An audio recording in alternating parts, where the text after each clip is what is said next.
Assalamualaikum warahmatullahi wabarakatuh. Bertemu lagi dengan saya di channel Gardu 21. Pernah kalian mendengar bahwa orang Sunda dilarang menikah dengan orang Jawa? Atau sebaliknya, ternyata hal itu hingga kini masih dipercaya oleh sebagian masyarakat kita. Lalu apakah kalian tahu apa sebabnya? Mitos tersebut hingga kini masih dipegang teguh beberapa gelintir orang. Tidak bahagia, melarat, tidak langgeng, dan hal-hal yang tidak baik bakal menimpa orang yang melanggar mitos tersebut. Lalu mengapa orang Sunda dan Jawa dilarang menikah dan membina rumah tangga?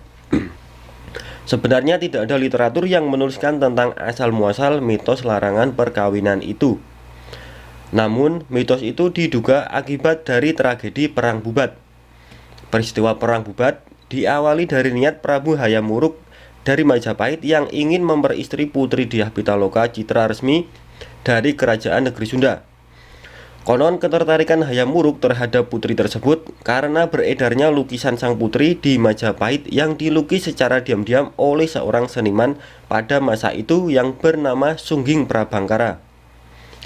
Hayam Wuruk memang berniat memperistri Dyah Pitaloka dengan didorong alasan politik, yaitu untuk mengikat persekutuan dengan negeri Sunda. Atas restu dari keluarga kerajaan Majapahit, kemudian Hayam Wuruk mengirimkan surat kehormatan kepada Maharaja Linggabuana untuk melamar Dyah Pitaloka. Upacara pernikahan kemudian rencananya akan dilangsungkan di kerajaan Majapahit. Maharaja Linggabuana lalu berangkat ke Majapahit bersama rombongan Sunda dan diterima serta ditempatkan di Pesanggerahan Bubat.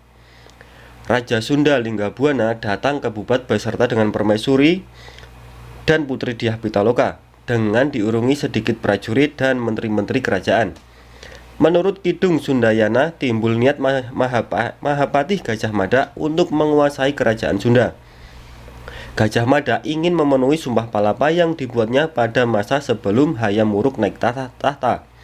Sebab dari berbagai kerajaan di Nusantara yang sudah ditaklukkan Majapahit, hanya kerajaan Sundalah yang belum dikuasai.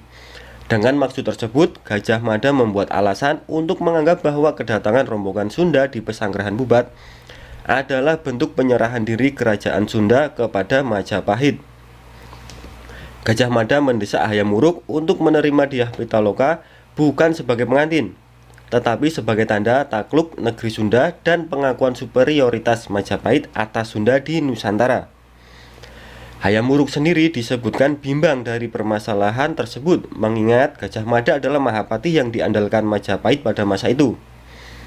Versi lain menyebutkan bahwa Raja Hayam Wuruk ternyata sejak kecil sudah dijodohkan dengan adik sepupunya, yaitu Putri Sekartaji, sehingga Hayam Wuruk harus menikahi Putri Sekartaji, sedangkan Dyah Pitaloka hanya dianggap tanda takluk. Seorang sejarawan sekaligus arkeolog Universitas Indonesia, yaitu Agus Arismunandar, dalam seminar Borobudur Writers and Culture Festival 2012 bertemakan kontroversi Gajah Mada, ia mengatakan soal pernikahan itu teori saya tentang Gajah Mada. Gajah Mada tidak bersalah, Gajah Mada hanya melaksanakan titah sang raja.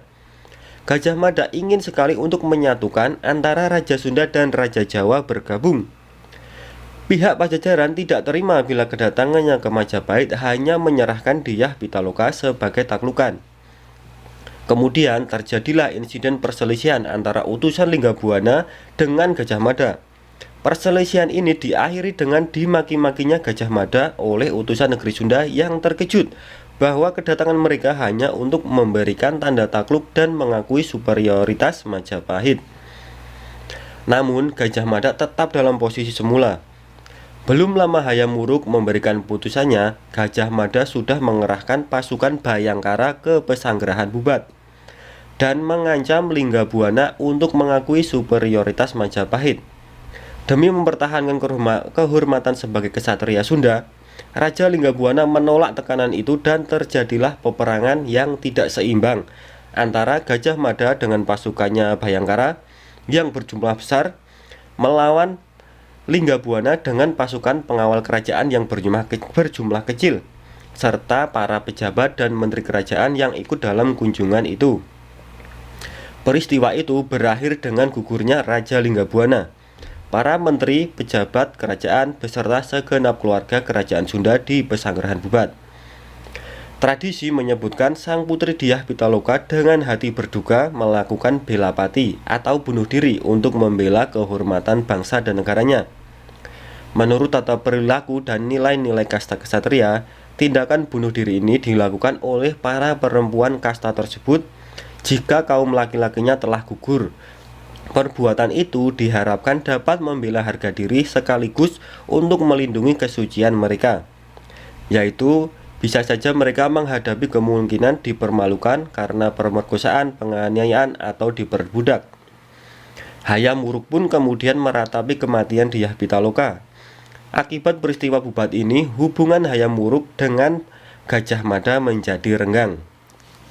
Gajah Mada sendiri menghadapi tantangan kecurigaan dan kecaman dari pihak pejabat dan bangsawan Majapahit karena tindakannya ini dianggap ceroboh dan gegabah. Gajah Mada dianggap terlalu berani dan lancang dengan tidak mengindahkan keinginan dan perasaan sang mahkota raja Hayam Wuruk sendiri. Tragedi Perang Bubat juga merusak hubungan kenegaraan antara Majapahit dan Pajajaran atau Sunda, dan terus berlangsung hingga bertahun-tahun kemudian.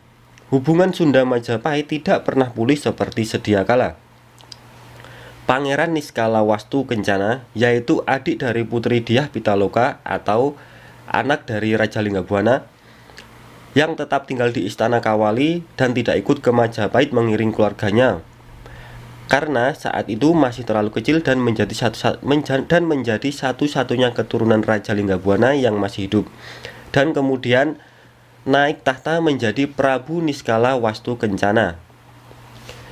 Kemudian Prabu Niskala Wastu Kencana mengeluarkan kebijakan antara lain memutuskan hubungan diplomatik dengan Majapahit dan menerapkan isolasi terbatas dalam hubungan kenegaraan antara kedua kerajaan.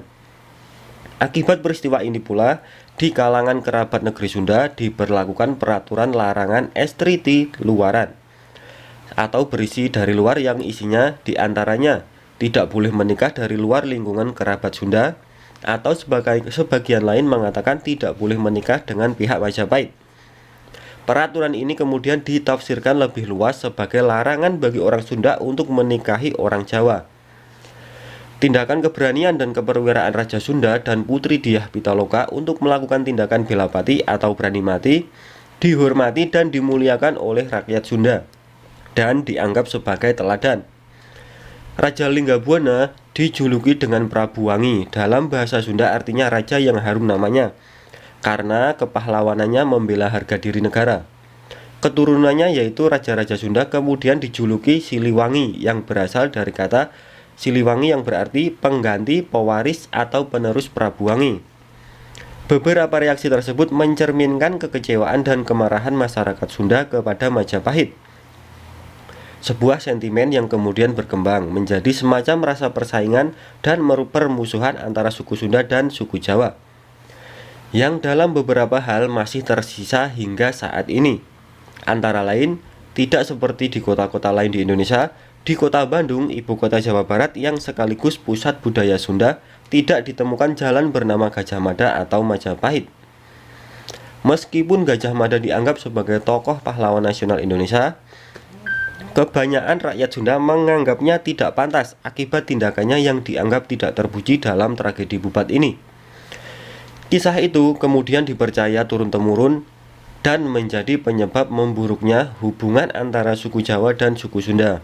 Meski tidak sedikit yang menganggapnya hanyalah mitos atau cerita yang tidak sesuai dengan fakta, cerita ini dipercaya sebagai awal mula larangan menikah antara suku Jawa dan suku Sunda.